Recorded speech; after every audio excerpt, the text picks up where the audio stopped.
Hello दोस्तों, कैसे हो आप सब। दोस्तों, आज अपन अकाउंटेंसी का second chapter which is basic accounting terms start करने जा रहे हैं। इस चैप्टर में अपन अकाउंटिंग के अंदर यूज किए गए जो भी बेसिक टर्म्स हैं वो अपन डिस्कस करेंगे। अच्छा, ये चैप्टर आया क्यों, ध्यान से सुनना, ये चैप्टर आया क्यों और इस चैप्टर में अपन क्या क्या पढ़ने वाले हैं।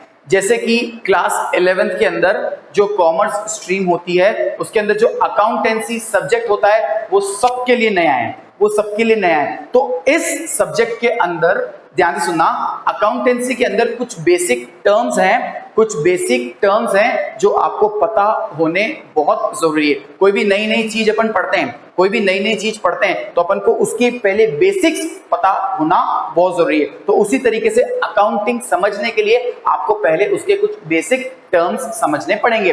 तो इस चैप्टर में अपन जितने भी अकाउंटिंग के अंदर बेसिक टर्म्स यूज होते हैं वो अपन डिस्कस करेंगे। अच्छा, इस लेक्चर में अपन टोटल 4 टर्म्स डिस्कस करेंगे।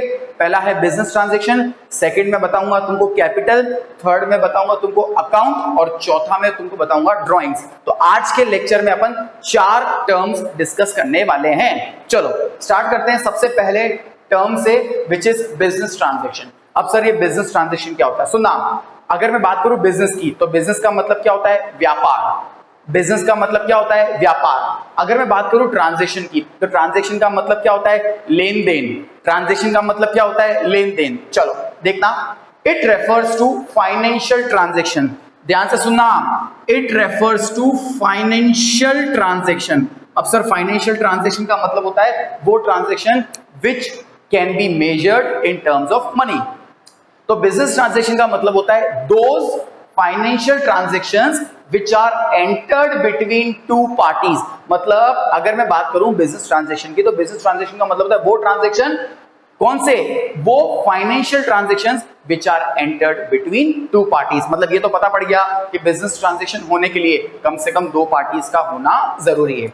Next, it involves exchange of goods and services. अच्छा, उन 2 पार्टीज के बीच में गुड्स एंड सर्विसेज का एक्सचेंज होना जरूरी है और वो भी फॉर सम मनी कंसिडरेशन। और कहीं ना कहीं गुड्स एंड सर्विसेज को एक्सचेंज करने के बाद कहीं ना कहीं मनी कंसिडरेशन होना जरूरी है। ध्यान से सुनना, बिजनेस ट्रांजैक्शन क्या है, business transaction refers to the financial transaction. Sir financial transaction मतलब which can be measured in terms of money. तो बिजनेस ट्रांजैक्शन का मतलब होता है वो financial transaction which is entered between 2 parties। मतलब ये तो क्लियर हो चुका है कि ट्रांजैक्शन होने के लिए 2 पार्टीज का होना जरूरी है और उनके बीच में exchange of goods and services होना जरूरी है और वो गुड्स एंड सर्विसेज के एक्सचेंज के बदले कहीं ना कहीं मनी कंसिडरेशन होना जरूरी है। जैसे मैंने एक एग्जांपल लिया, परचेज ऑफ गुड्स। आपने गुड्स खरीदा, किसी से भी खरीदा, XYZ, तो आपस में क्या हुआ, गुड्स एक्सचेंज हुए। जैसे मान लो कि तुमने गुड्स खरीदे तो तुमने क्या दिया सामने वाले को, कैश, उसने क्या दिया तुमको, गुड्स। सेल्स ऑफ गुड्स, अब मान लो तुमने सामने वाले को गुड्स बेचे, अगर तुमने सामने वाले को गुड्स बेचे तो तुम्हारे हाथ से क्या गया, गुड्स, और तुम्हारे पास क्या आया, कैश। तो भैया purchase of goods and sales of goods is one of the example of business transaction. अब अपन बात करते हैं फीचर्स की। अब अपन बात करते हैं बिजनेस ट्रांजैक्शंस के क्या क्या फीचर्स हैं। पहला features, 2 parties are required. Common sense की बात है, ट्रांजैक्शन होने के लिए 2 पार्टीज का होना जरूरी है, उनके बीच में exchange of goods and services होना जरूरी है। और third, it brings in change in financial position. और उस ट्रांजैक्शन से आपकी फाइनेंशियल पोजीशन में कोई ना कोई चेंज आना जरूरी है। चलो अब बात करते हैं सर ट्रांजैक्शंस कितने टाइप्स के होते हैं, कैश ट्रांजैक्शंस और क्रेडिट ट्रांजैक्शन। ध्यान से सुनना, generally transactions are of 2 types, one is cash transaction and another one is credit transaction. अब बात करते हैं कैश ट्रांजैक्शन की, तो ऐसा ट्रांजैक्शन, ध्यान से सुनना, ऐसा ट्रांजैक्शन जिसमें अमाउंट पेड या रिसीव। देखो ट्रांजैक्शन में 2 ही बात हो सकती है, या तो अमाउंट पेड होगा या तो अमाउंट रिसीव होगा। तो कैश ट्रांजैक्शन का मतलब होता है ऐसा ट्रांजैक्शन जिसमें अमाउंट या तो पेड या अमाउंट या तो रिसीव कब हो रहा है, at the time of transaction. मतलब जिस टाइम ट्रांजैक्शन हुआ उसी टाइम या तो अमाउंट पेड या उसी टाइम अमाउंट रिसीव, उसको अपन बोलते हैं कैश ट्रांजैक्शन। अब अपन बात करें क्रेडिट ट्रांजैक्शन। तो क्रेडिट ट्रांजैक्शन क्या होता है? क्रेडिट ट्रांजैक्शन वो ट्रांजैक्शन होता है जिसमें अमाउंट पेड या अमाउंट रिसीव कब? After the expiry of specific time. ध्यान से सुनना, कैश ट्रांजैक्शन का मतलब होता है वो ट्रांजैक्शन जिसमें अमाउंट पेड या अमाउंट रिसीव कब? At the time of transaction. और अगर बात करें अपन क्रेडिट ट्रांजैक्शन की, तो क्रेडिट ट्रांजैक्शन का मतलब होता है वो ट्रांजैक्शन जिसमें अमाउंट पेड या अमाउंट रिसीव कब? After the expiry of specified time.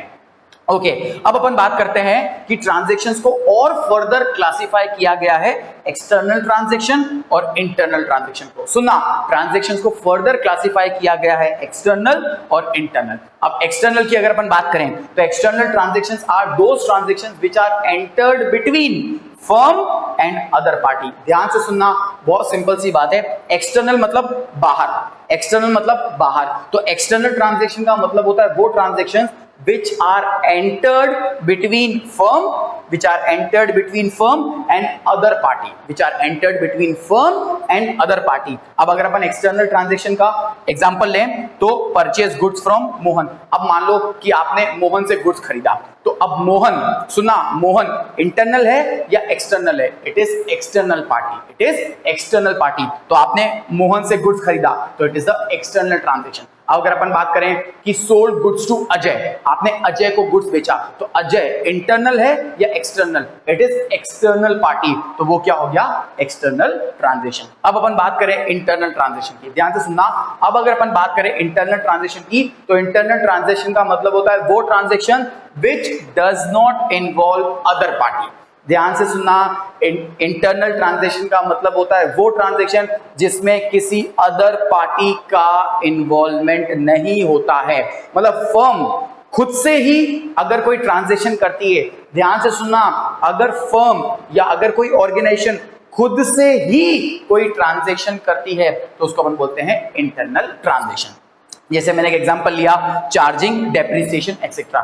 जैसे कि मैंने आपको लास्ट टू लास्ट लेक्चर में बताया था कि भैया जो भी अपन फिक्स एसेट्स खरीदते हैं, ध्यान से सुनना, जो भी अपन फिक्स एसेट्स खरीदते हैं, अब ये फिक्स एसेट्स क्या होता है यही अपन इस चैप्टर में आगे बढ़ने वाले हैं। तो फिलहाल इतना सा ध्यान रखना कि जो भी अपन फिक्स एसेट्स खरीदते हैं वो जैसे जैसे अपन यूज करते जाते हैं ना, जैसे जैसे अपन यूज करते जाते हैं ना, उसकी वैल्यू धीरे धीरे कम होती रहती है, उसकी वैल्यू धीरे धीरे कम होती रहती है। तो उसको अपन बोलते हैं डेप्रिसिएशन, उसको अपन क्या बोलते हैं? डेप्रिसिएशन। तो मान लो कि आपने कोई मशीन खरीदी, मान लो आपने कोई मशीन खरीदी, तो machine is a fix assets, machine is a fix asset. और जैसे जैसे आप मशीन यूज करते जाओगे उसकी वैल्यू धीरे धीरे कम होती जाएगी, कम होती जाएगी, कम होती जाएगी। तो उसको अपन बोलते हैं डेप्रिसिएशन। तो हर साल अपन मशीन पे क्या लगाएंगे? डेप्रिसिएशन। तो अब मुझे बताओ, मशीन पे जब अपन ने डेप्रिसिएशन लगाया तो उसके लिए क्या अपन को किसी अदर पार्टी के साथ कुछ अपना हुआ क्या ट्रांजैक्शन? नहीं, तो वो इंटरनली हुआ, तो उसको अपन क्या बोलते हैं? Internal transaction. इंटरनल ट्रांजैक्शन का मतलब होता है वो ट्रांजैक्शन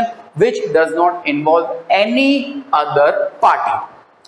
चलो नेक्स्ट बेसिक टर्म की बात करें विच इज अकाउंट। अब सर ये अकाउंट क्या होता है? ध्यान से सुनना, एक ऑर्गेनाइजेशन में नंबर ऑफ टाइम्स परचेजिंग होती है, एक ऑर्गेनाइजेशन में नंबर ऑफ टाइम्स सेल्स होती है। क्लियर? ध्यान से सुनना, एक ऑर्गेनाइजेशन में नंबर ऑफ टाइम्स परचेजिंग होती है और एक ऑर्गेनाइजेशन में नंबर ऑफ टाइम्स सेल्स होती है। क्लियर? अब मान लो सडनली आपके पास कोई आए और आपको पूछे कि जल्दी से बताओ आपने अभी तक कितनी सेल्स करी है। कोई सडनली आके तुमसे पूछे कि जल्दी से बताओ कि अभी तक आपने टोटल कितनी सेल्स करी है, तो तुम क्या करोगे?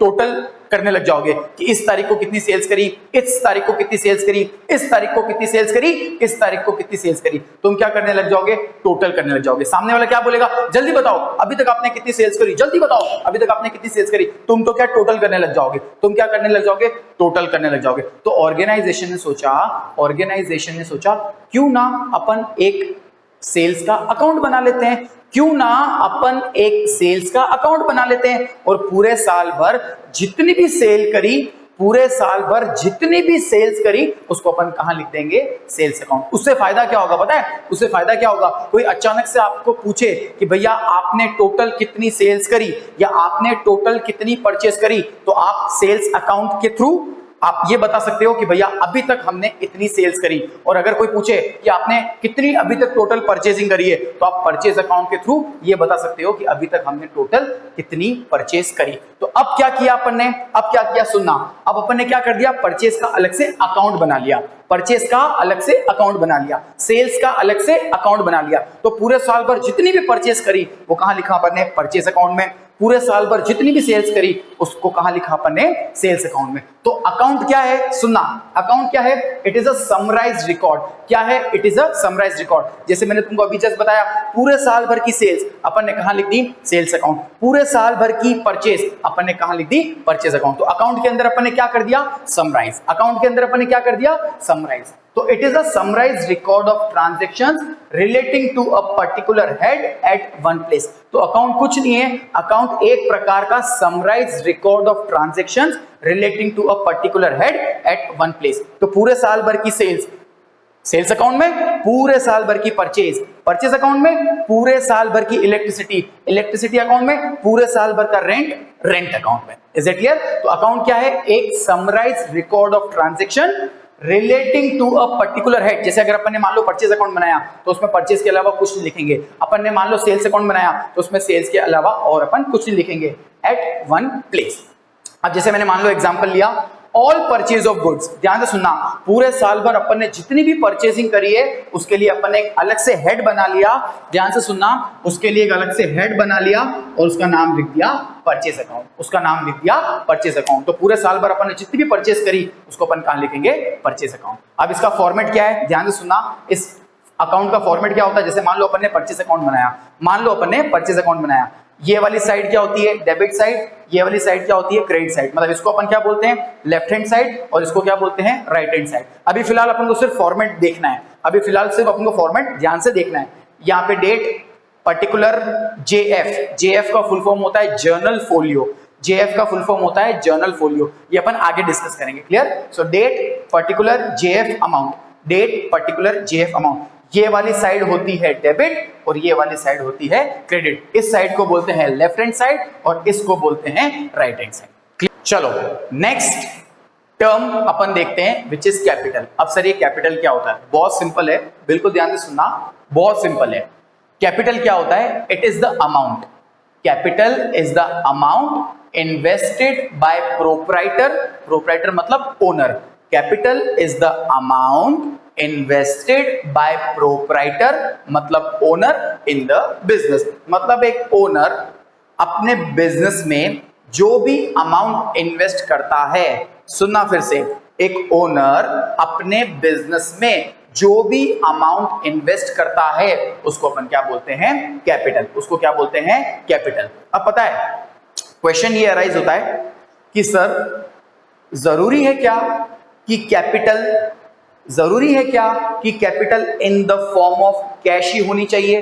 क्या सर ये जरूरी है कि capital, capital in the form of cash ही होनी चाहिए? चलो अब इसका आंसर है कैपिटल में बी, सुना, capital may be in the form of money, capital may be in the form of money और एसेट, और इट कैन बी एसेट। बस ये ध्यान रखना उस एसेट की कोई मनी वैल्यू होनी चाहिए। अब सुना, कैपिटल के नाम पे, कैपिटल के नाम पे ओनर या तो मनी लगाएगा या तो वो कोई एसेट भी लगा सकता है, और वो दोनों भी लगा सकता है, वो मनी भी लगा सकता है और वो एसेट भी लगा सकता है। अब ध्यान से सुनना, वो एसेट की कोई ना कोई मनी वैल्यू होनी चाहिए। जैसे मान लो मैं एग्जांपल लेता हूं, एक ओनर है, उसने अपना बिजनेस स्टार्ट किया, एक ओनर है उसने अपना बिजनेस स्टार्ट किया और उस बिजनेस में उसने करीबन मान लो 5 लाख रुपए, उसने अपने बिजनेस में 5 लाख रुपए लगाए, और कुछ furniture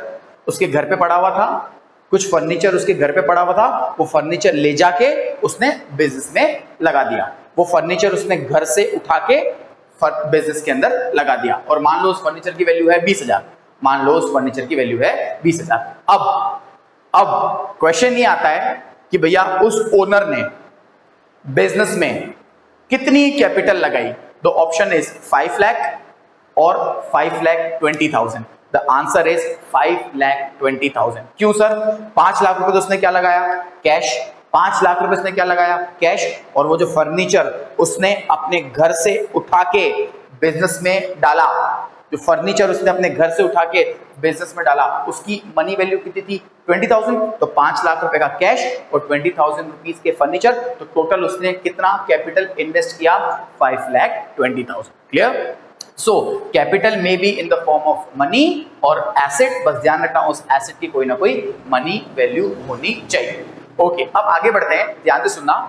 according to business entity principle, अब सुना, जब अपन थर्ड चैप्टर पढ़ेंगे ना, जब अपन थर्ड चैप्टर पढ़ेंगे तो उसमें अपन वेरियस प्रिंसिपल्स देखेंगे, उसमें अपन वेरियस प्रिंसिपल्स देखेंगे और उसके अंदर सबसे पहला प्रिंसिपल यही होगा। जब अपन थर्ड चैप्टर पढ़ेंगे ना तब उसमें अपन अलग अलग प्रिंसिपल्स देखेंगे, अलग अलग प्रिंसिपल्स के बारे में डिस्कस करेंगे। तो उसके अंदर जो सबसे पहला प्रिंसिपल होगा ना वो यही होगा, which is business entity principle. अभी प्रिंसिपल बोलता क्या है, मैं छोटा सा ब्रीफ बता देता हूं कि ये प्रिंसिपल बोलता क्या है। According to business entity principle, capital invested by the owner, ध्यान से सुनना, capital invested by the owner is a liability of business. अब सुनना, ये प्रिंसिपल क्या बोलता है, ये प्रिंसिपल बोलता है कि ओनर अलग और ओनर का बिजनेस अलग। मैं फिर से बोल रहा हूं, ये प्रिंसिपल ये बोलता है कि जब भी अकाउंटिंग की जाएगी, जब भी अकाउंटिंग की जाएगी तो ओनर को अलग और बिजनेस को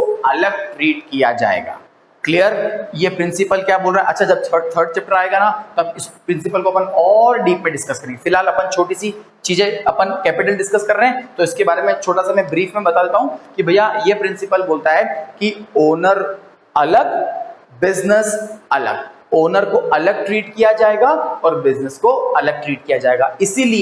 इसीलिए ओनर जो कैपिटल लगाएगा, ओनर जो बिजनेस में कैपिटल लगाएगा वो बिजनेस की क्या है, वो सुनना, वो बिजनेस की क्या है, लायबिलिटी। वो बिजनेस की क्या है, लायबिलिटी, कि जब भी बिजनेस बंद होगा, जब भी बिजनेस एंड होगा, जब भी बिजनेस वाइंड अप होगा तब बिजनेस को उसकी कैपिटल वापस लौटानी है, बिजनेस को ओनर की कैपिटल वापस लौटानी है। ऐसा क्यों? क्योंकि एक प्रिंसिपल है जिसका नाम है बिजनेस एंटिटी प्रिंसिपल, वो बोलता है ओनर अलग है और ओनर का बिजनेस अलग है। जब भी अकाउंटिंग की जाएगी ना, जब भी अकाउंटिंग की जाएगी ना तो ओनर को अलग देखा जाएगा और बिजनेस को अलग देखा जाएगा, मतलब दोनों को सेपरेट ट्रीट किया जाएगा। क्लियर? सो इस प्रिंसिपल के मुताबिक भैया ओनर जो भी कैपिटल लगाएगा वो बिजनेस के लिए क्या है, लायबिलिटी, कि जब भी बिजनेस वाइंड अप होगा, जब भी बिजनेस एंड होगा तब ओनर को उसकी कैपिटल वापस लौटानी है। आई होप आपको ये कैपिटल अच्छे से क्लियर हुआ होगा। ओके, अब कैपिटल का एक फॉर्मूला है, वो भी तुमको सिर्फ याद रखना है, capital is equals to assets minus liability. Capital का फॉर्मूला क्या है, एसेट्स माइनस लायबिलिटी। ये अपन और भी आगे डिस्कस करेंगे। चलो नेक्स्ट अपन पढ़ते हैं ड्राइंग्स। अब ये ड्राइंग्स का मतलब क्या होता है। अच्छा, ये ड्राइंग्स वो स्केच वाली ड्राइंग्स नहीं है, ये जो ड्राइंग है ना वो स्केच वाली ड्राइंग्स नहीं है। क्लियर? ये स्केच वाली वो आर्ट्स में होती है। क्लियर? यहाँ पे अपन क्या पढ़ रहे हैं, अकाउंटिंग। अब अकाउंटिंग में ड्राइंग्स का मतलब क्या होता है, सुनना, drawings is the amount, drawings is the amount withdrawn or goods taken by owner for personal use. देखो, ओनर है, उसको अपने पर्सनल यूज के लिए हो सकता है कभी पैसों की जरूरत पड़े, हो सकता है उसको अपने लिए कुछ गुड्स की जरूरत पड़े, खुद कंज्यूम करने के लिए गुड्स की जरूरत पड़े। तो अगर कोई भी ओनर अपने पर्सनल यूज के लिए, ध्यान से सुनना, अगर कोई भी ओनर अपने पर्सनल यूज के लिए बिजनेस में से या तो वो गुड्स विड्रॉ करता है अपने पर्सनल यूज के लिए। मैं एक बार फिर से रिपीट कर रहा हूं, अगर कोई भी ओनर अपने पर्सनल यूज के लिए बिजनेस में से या तो अमाउंट या तो गुड्स विड्रॉ करता है तो उसको अपन क्या बोलते हैं, ड्राइंग्स। बस ध्यान रखना वो पर्सनल यूज होना चाहिए। तो ड्राइंग का मतलब क्या है, it is the amount withdrawn or goods taken by the proprietor, मतलब ओनर, फॉर पर्सनल यूज। चलो, अब अगर कोई भी ओनर ड्राइंग करता है तो जाहिर सी बात है, अब उसने अगर मान लो अमाउंट विड्रॉ किया, अगर उसने अमाउंट विड्रॉ किया या मान लो उसने गुड्स अपने घर पे ले गया पर्सनल यूज के लिए, तो डेफिनेटली कॉमन सेंस की बात है, तो उससे उसकी क्या रिड्यूस हो जाएगी, कैपिटल। तो drawing reduces the capital of the owner. Clear? सो अपन ने इस लेक्चर में क्या पढ़ा, अपन इस लेक्चर में सबसे पहला पढ़ा बिजनेस ट्रांजैक्शन, सेकंड अपन ने पढ़ा अकाउंट, थर्ड अपन ने पढ़ा कैपिटल, फोर्थ अपन ने पढ़ा ड्राइंग। तो आगे के जो भी बेसिक टर्म्स है वो अपन नेक्स्ट क्लास में डिस्कस करेंगे। ओके, आई होप आपको ये 4 टर्म्स अच्छे से समझ में आए होंगे। Okay, thank you so much.